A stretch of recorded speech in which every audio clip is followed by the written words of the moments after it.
រឿងព្រះវេស្សន្តរគឺជាជាទី10ដែលជាចុងក្រោយបង្អស់នៃទសជាដក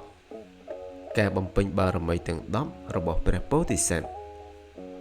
មុនពេលទ្រង់បានត្រាស់ដឹងជាព្រះសម្មាសម្ពុទ្ធរឿងនេះឆ្លុះបញ្ចាំងពីទានបារមីពោលគឺការបរិច្ចាគដ៏ខ្ពង់ខ្ពស់បំផុតដែលមនុស្សទូទៅពិបាកនឹងធ្វើបាននេះគឺជាសាច់រឿងសង្ខេបនៃរឿងព្រះវេស្សន្តរសូមលោកយាយលោកតាពុកម៉ែបងប្អូន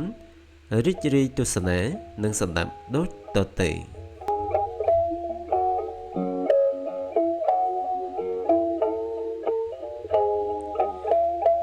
ព្រះបាទស្រីសញ្ជ័យនិងព្រះនាងផសតី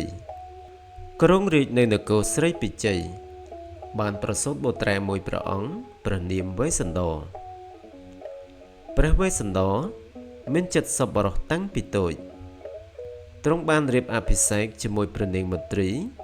និងមានបុត្រពីរអង្គគឺជាលីជាបុត្រានិងកណ្ណហាបុត្រីនគរស្រីពិជ័យមានដំរីសដំបងមួយឈ្មោះបច្ច័យនគិនដែលជាដំរីមង្គលនាំមកនៅទឹកភ្លៀងនៅពេលនគរកលិង្គរៈជួបគ្រោះរាំងស្ងួតពួកព្រាហ្មណ៍បានមកសុំដំរីសនោះហើយព្រះវេស្សន្តរក៏បានប្រទានឲ្យតាមសពប្រតិការនេះធ្វើឲ្យប្រជានរាខឹងសម្បាយ៉ាងខ្លាំង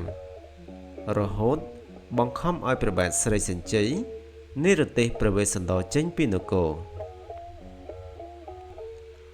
ព្រះវេស្សន្តរព្រះនាងមទ្រីនិងបុត្រទាំងពីរបានយាងចាក់ចេញពីនគរតាមរទេះសេះតាមផ្លូវមានព្រាហ្មណ៍មកសុំសេះនិងសុំរទេះទៅទៀតទ្រង់ក៏ប្រទានឲ្យទាំងអស់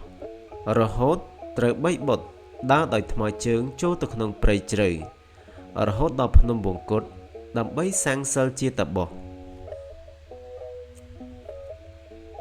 នៅឯនគរមួយទៀតមានព្រាហ្មណ៍ជរាម្នាក់ឈ្មោះតាជញ្ជក់មានប្រពន្ធក្មេងស្អាតឈ្មោះអមិតាបណាដែលលោកយាយលោកតាតែងហៅថានាងអមិតធីតា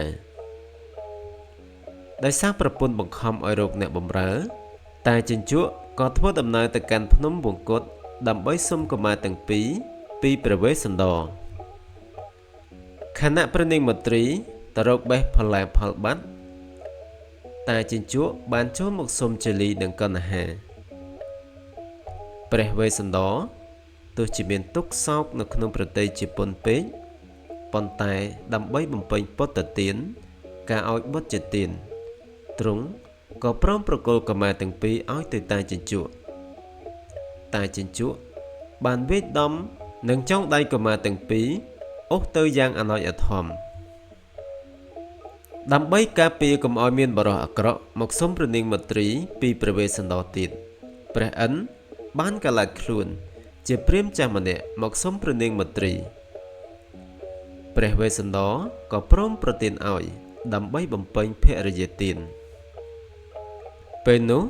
ព្រះឥន្ទក៏បង្ហាញខ្លួនពិតហើយប្រគល់ព្រះនាងមទ្រីថ្វាយត្រឡប់មកវិញដោយសរសើរពីទឹកប្រតិដ៏មហិមារបស់ទ្រង់រីឯតាជញ្ជក់បាននាំកុមារទាំងពីរមកវិញផ្លូវរហូតទៅដល់នគរស្រីពិជ័យព្រះបាទស្រីសញ្ជ័យបានឃើញចៅក៏លុះខ្លួនចៅទាំងពីរពីតាជញ្ជក់ដោយទ្រព្យសម្បត្តិមហាសាលរីឯតាជញ្ជក់វិញ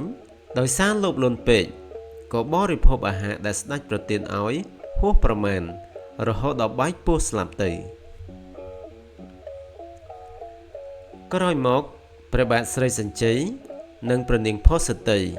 បានដង្ហែក្បួនទៅកាន់ភ្នំវង្គតដើម្បីសុំយាងព្រះវេស្សន្តរ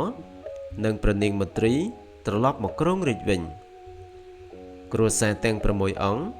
បានជួបជុំគ្នាវិញទាំងទឹកភ្នែករីករាយហើយសន្តិភាពនិងសេចក្តីសុខក៏កើតមានពេញនគរឡើងវិញ